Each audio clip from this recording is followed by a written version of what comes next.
Welcome everyone to Almost Cancelled. I am Peter, that is Connor, and we are going to talk about Star Trek Discovery Season 3, Episode 6. It's called Scavengers. So full spoilers for the episode, as always. And this episode's...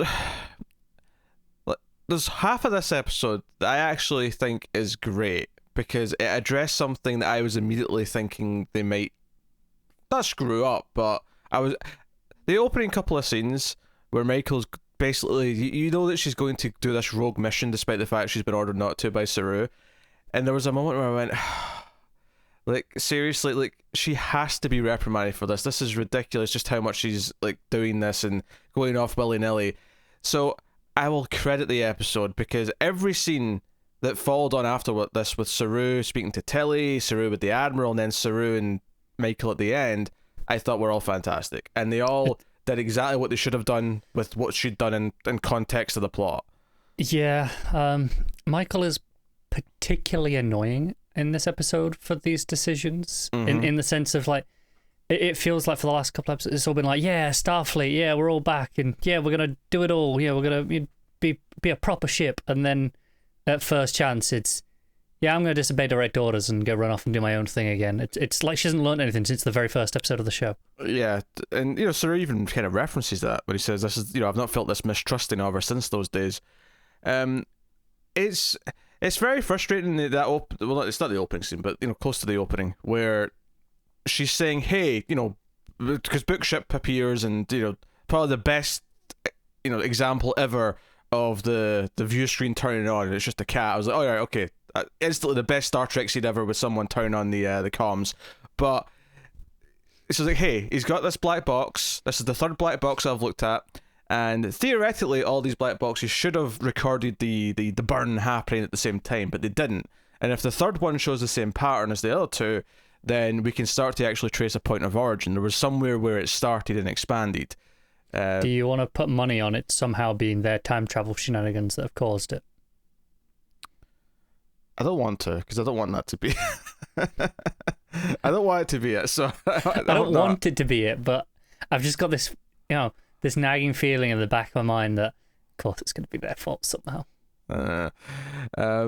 But she's explaining she's going to do this, and Saru's already found out that, you know, the Discovery is a vital first response, because at the meeting with the other captains, with the Admiral, Saru tries to offer, hey, why don't we do this other thing that this team you've sent off to do, because we can do it almost instantly. They're going to take weeks of travel.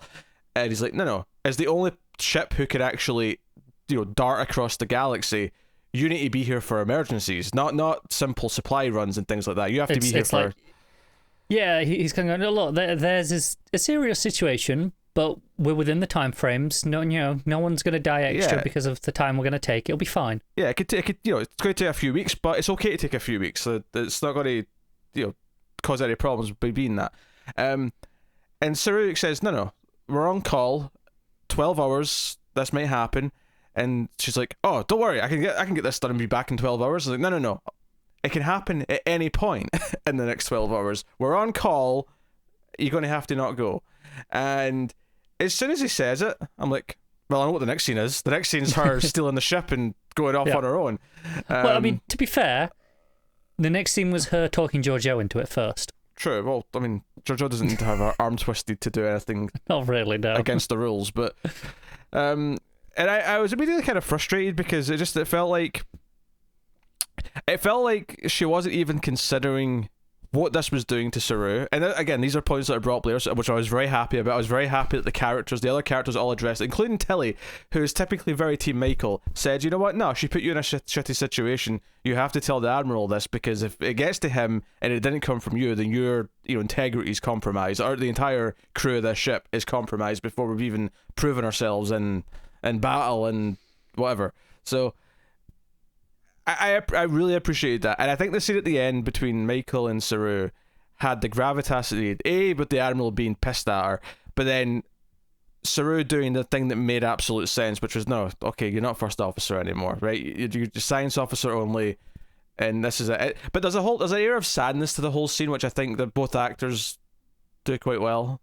Yeah, yeah. As much as I'm saying I'm annoyed at Michael in this episode, I think it's character annoyance. I don't think the actress does anything wrong. Oh no, of course not. And it's especially since it's frustrating to watch this play out. So maybe there's a couple of nitpicks to have about how it's progressed, but at the same time, at the very least, this is definitely the themes of her character they've been playing with since, you know, if not since she arrived, at least since the Discovery showed up back up, and she's had this year here. Yeah, I would expect maybe next episode she actually leaves Starfleet for a while and she goes off with Buck. She's like, "Do you know what? I can't be just a Starfleet officer anymore," and then she'll probably come back for the end of the season. That would be my prediction from here. If that happens, though, we're not going to stop following what she's doing, though. So that would mean we're going to have, you know, dual plots for majority of the season. Most really. episodes, yeah. That would be my expectation. I could see her running rogue at some point. I don't know if it's going to happen that quickly. I feel like I expect just some sort of, like, you know, like her kind of proving herself, but then something else is going to come up with the book and it's like, oh no, it's time to leave in like 4 episodes or something like that. Maybe I'm wrong. My expectation is next episode will be her trying to adjust back to not even having a command position anymore, just being an officer, and then at the end she'll leave. That's my prediction. That'll frustrate me though if that happens, because I feel like every single time, you know, we're in this position with her, and this episode's a key example where the first time the orders are not what she likes, she goes off and does her own thing. After this confrontation with Saru, if her instinct after one episode of not liking being science officer again is to just leave, I'm going to be frustrated that she didn't try and actually stick it out and do the right thing and be true to Saru and like honor that A, the friendship, but also B, the, you know, the chain of command and the Starfleet she claims to believe in.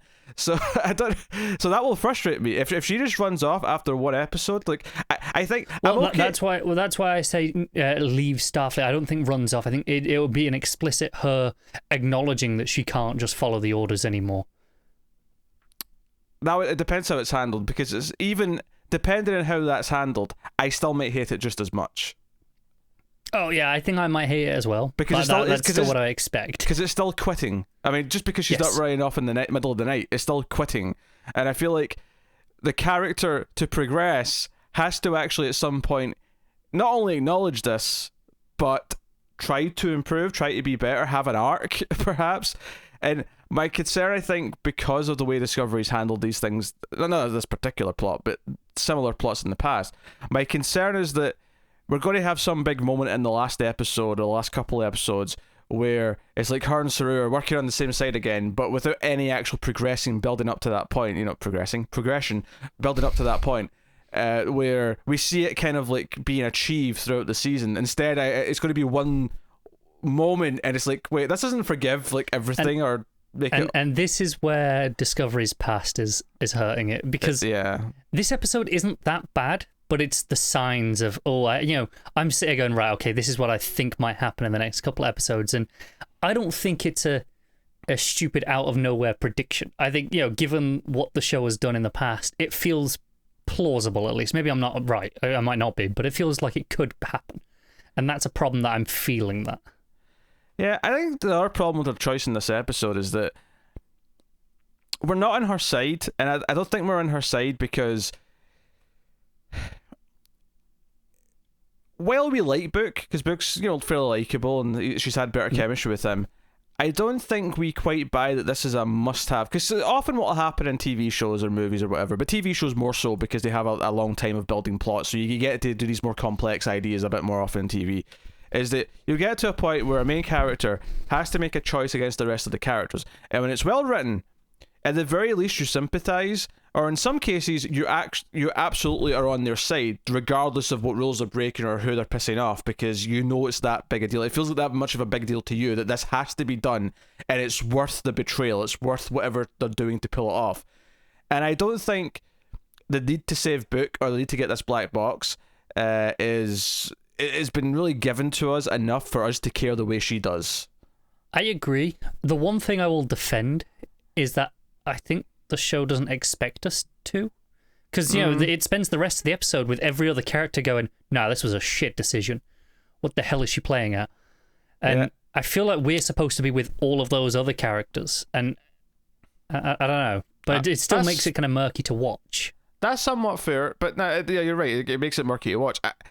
I think it's something as simple as in that first scene where she's talking to Saru, and you can hear the arguments start to come out of her, or whenever she's talking to, because at the end of the episode when the admiral's like telling her off, and she says, "Oh, permission to speak," and he's like, "It's better be the best damn thing I've ever heard if you're going to speak to me right now," and all she really does is say how, "Oh, for a year I've been looking for the source of the burn, and it means a lot to me." That's essentially what she says, and I'm like, you did nothing to justify anything in that little speech. Right, everyone who works for Starfleet presumably has something they care about, personal feelings about things, relationships, but they don't all just, run off at the drop of a pin for anything. They're like, no, I got a job to do.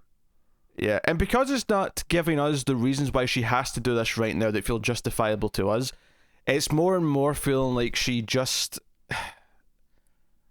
I don't want to say selfish or self-centered. I think those are too strong. But it's more and more feeling like she just doesn't... No, I get where you're coming from. It feels like a selfish motivation for wanting to solve the mystery. She wants to be the one who... It feels like she wants to be the one that can solve the mystery and fix everything, rather than us understanding that understanding this would fix it or actually be a good thing for everyone. Because right now, there's no implication that understanding it means fixing it. Right? It's just a mystery to be solved. So, okay, great. You want to solve the mystery? I'm sure thousands of other people in the galaxy do as well. Yeah. But that's not a pressing thing for a Starfleet officer right now. Yeah, I would also, given how, I was going to say, like, how could they possibly fix it anyway? Like, I mean, okay, you can understand how it happened and maybe stop it from happening again. But then again, they have been talking a lot so far this season about how, the temporal wars and time travel's outlawed. It makes a lot of sense that towards the end of this season, someone's going to break the law and do a bit of time traveling, and maybe, which, I mean, imagine if they go back and fix the burn, and then everything we've learned this season gets rewritten because they fixed the future, and now it's a happier version of this timeline. That would frustrate the hell out of me. Because, that'd be infuriating. Because, they've kind of essentially pulled that shit already in season 1 with Lorca, in many ways. Mm-hmm. We're just kind of pulling the rug out, none of that mattered, sort of thing. It's this is where we go from here. And then that was kind of the ending of season 2. Oh, none of this really mattered. This is where we go from here. This is the show now. And you can't keep doing that every season. You can't keep telling us this is the show now and then change it that drastically every year. This has to be the show now. Yeah, and it was welcomed to an extent both times before because there was enough problems that we wanted to, okay, you know what, we're excited by this new prospects, we want this to be good, let's set us off in this new direction, this new place. But if they do it this, especially since there was so much potential and promise, not even just from the concept, but from like the first few episodes of this season, and there's still good stuff in this episode. So as much as there's a lot of red flags here, and we're complaining a lot, and we're being very negative here. It's not actually a bad episode. I think half of it's just kind of mediocre, but the stuff with Michael and Saru and everything that revolves around her decision after the initial decision and their reaction to it, like I thought the scenes at the end and the scene with Saru and Tilly, I thought were both exceptional scenes. I thought they were very well handled. Tilly and Saru having this frank conversation, and I particularly like the exchange where Tilly said, even after she's recommended you have to tell the Admiral for this reason and that reason, but full disclosure, I think I may have done the same. And Saru just says, for what it's worth, Ensign, I don't think you would have, and walks out. And that little moment, it was like, oh, that was a nice little sort of bond of like what he thinks of Tilly, despite the fact that she sympathizes with Michael, and even he does. Like he admits later, your intentions I sympathize with. Like it's not like I don't understand why you wanted to do it or what the drive is, but that's not really the point here.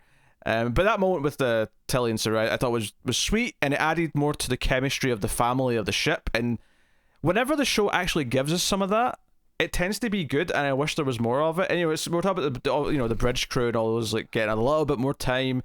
There was a little bit at the start of this episode where they were getting their new badges and the tech. And I have to admit, I'm not a big fond of the symbol in the oval as opposed to just having the symbol. But yeah, I'm not either. But I like the running gag with Linus teleporting everywhere. That was amazing. The fish looking one. Yeah. Yeah. Well, it's really three. It happens once, it happens twice, and the third time's right when Michael and it's going to happen. Yeah, they're about to kiss. It's a funny moment. And I kind of appreciate them just kissing anyway after he leaves again. Like they don't let it, like, because so many TV shows would just be like, oh, the kiss moment was ruined. Oh well, come back next week, maybe they'll kiss then. Yeah, that is pretty TV writing. But I mean, I wouldn't say I'm super invested. I mean, there were some small moments that I like. You know, like when Michael accidentally says that she didn't love here when she's talking about the ship, and Giorgio starts like, "You said love. You said love here." It's like, no, I didn't. Like you're not qualified to judge this. Your spectrum of emotions are grumpy to homicidal. Yeah, I enjoyed her as well, going, better than Ash Tyler. Yeah, that was her sentiment. Like multiple times, that was kind of what she just kind of pulled back to. It's like, I get it. And Telly and the cat, you know, amusing scene. Yeah. I guess cats and gingers just don't mix, and you hate them as well. But honestly, the plot of the actual like journey of the planet, I mean, outside of the fact that the whole like the fences that detonate the bombs in the necks is like super Running Man. Like, I don't know if you've ever seen the Running Man, but I've seen bits. Yeah, the camp that Arnold and like, the other guys are like sort of imprisoned in at the start of the movie. They have these similar fences where they're trying to escape, and it's more collars rather than a Suicide Squad style implant, but same difference. Yeah. If they run through it, it'll kill them. That's what made me think of it. Anyway. I thought like this stuff, it was perfectly fine enough. Like it's not bad. It wasn't bad. Yeah. I don't want to be too harsh on it. That's why I say I think this side of the episode is just kind of mediocre. So, maybe that's a bit harsh. Maybe it's fine. It's just okay. Yeah, I think mediocre sounds a little bit harsh. It's like it's okay. It's like perfectly enjoyable enough. Like it's not offensive or anything. Like, I don't have a problem with the concepts, but they try to set up, Book along with these other aliens have been kind of like imprisoned and enslaved into like working for this. I don't know. We never meet the boss lady who runs all this. We just get like sort of the henchman dude who's like in charge of the camp in the prison, and the idea of like they have to like stage like an uprising, and there's the Endorian who's had his antenna chopped off, and he has kind of a heroic save. I felt like they were trying to do a lot here that maybe needed a bit more time. Because as it is, it just kind of feels like rushed one episode plot where we have to get through all the beats of what it's supposed to do, rather than actually caring about any of the individual parts of it.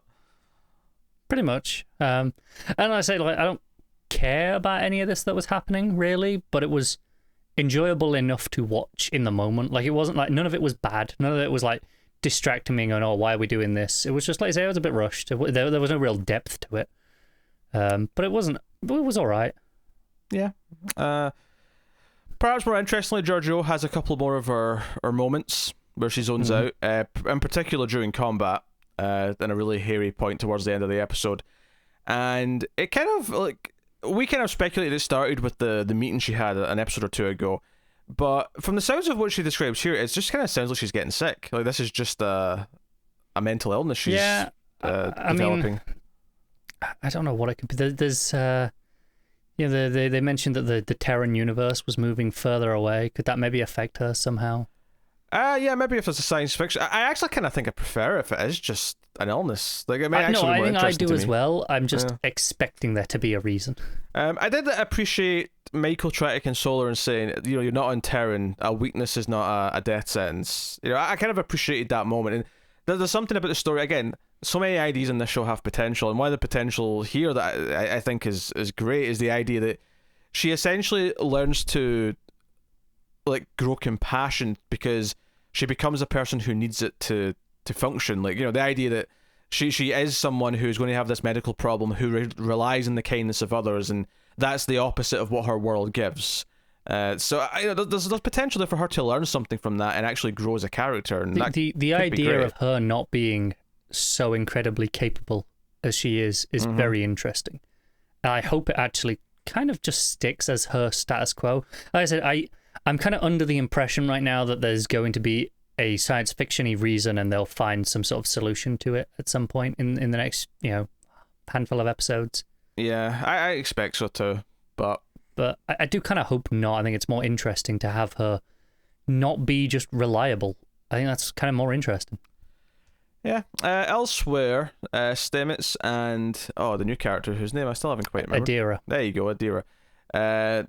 This boils down to him being frustrated about things being changed, but Adira upgrades the the inputs for the drive, the mushroom drive, the spore drive, and it's like a jelly. He puts his hands in, even fixes his arm later in the episode. The big emotional point here, though, is that she kind of needs to make a friend. The dead boyfriend is kind of, hey, can't just be alone all the time talking to your ghost. You gotta do something else. Stamets notices, the talking at the table on their own. It's like, this is weird. I'm gonna go and step in.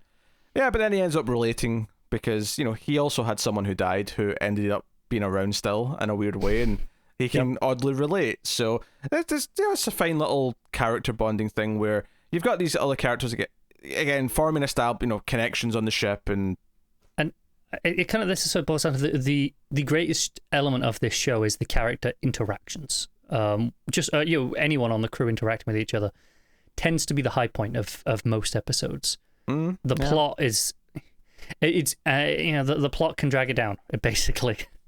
It often does. Yeah. Yeah, and it's not that the plot drags it down in this particular episode per se. Like I say, the actual main plot as it gets going is a bit, I think, generic TV feeling. Michael's plot drags it down a little bit. Like her character decisions drag it down a little bit for me in terms of, because that's why I say character interactions specifically, because all her stuff with Saru is great, all her stuff with Giorgio is great, but her stuff just as herself, that's a little bit frustrating. And kind of that plot. Yeah, even our stuff with Book, the romance side of it feels a little bit not forced. It's not that they don't have chemistry, but it doesn't necessarily feel like I care about it yet. It's not quite there. When they hug for the first time and they see each other, and they have to pretend not to notice each other for a bit, and then when they get a moment they hug like that. Like obviously that plays out exactly as you expect it would, and it's fine. But I didn't necessarily feel anything from the encounter. It wasn't like, oh, I'm relieved. Yeah, no, I'm with you. The only thing that it really has going for them with that relationship is they've got good chemistry. I mean, that gets you through quite a bit at this early stage. Imagine if Michael followed the order at the start of the episode and they didn't go after this yet, and they had to wait a couple of episodes, and then we got here and found out, oh, he spent an extra month as a prisoner here because we didn't come, and then that hug might have meant a little bit more, and it might have actually caused some drama where Michael, felt guilty, maybe blame Saru, blame Starfleet, and maybe there'll be drama there. That said, I mean, a lot of the drama that comes out of the choice she makes in this episode is actually very good. It's just that, as often with Discovery, some of the steps to get to certain things are frustrating, and then the resolutions are equally kind of thrown together in some ways, which we've not gotten to yet. We've not gotten to the resolutions yet. But based on season 1 and 2, I'm not hopeful about the end of the season. Yeah, me either right now. And in both cases, they've been kind of... Well, season 1 had a lot of bad things anyway, I suppose, so maybe it's not fair to say it was the worst. But season 2, the last little bit of it was definitely the worst part of the season. So, yeah, we'll see. We'll see how it goes. So I'd say good elements, some worrying signs, and some just sort of middle ground stuff in this episode. But we'll see where we go next time. So let us know what you think of this episode in the comments below. Please do like and subscribe. Liking is super important on YouTube, and it helps us out a lot because it'll let YouTube recommend us out to other people. If you can support us financially, you can do that over at patreon.com/MailFuzzTV for as little as $1 per month, and that $1 would be more than we would make from you watching every single ad on every single video we put out in a month. So please do consider. Otherwise, you can catch us on Twitter at mailed_fuzz for channel updates, and that about does it. So thank you once again for watching or listening. We always appreciate it. Keep watching TV, guys. Have you got any vanilla?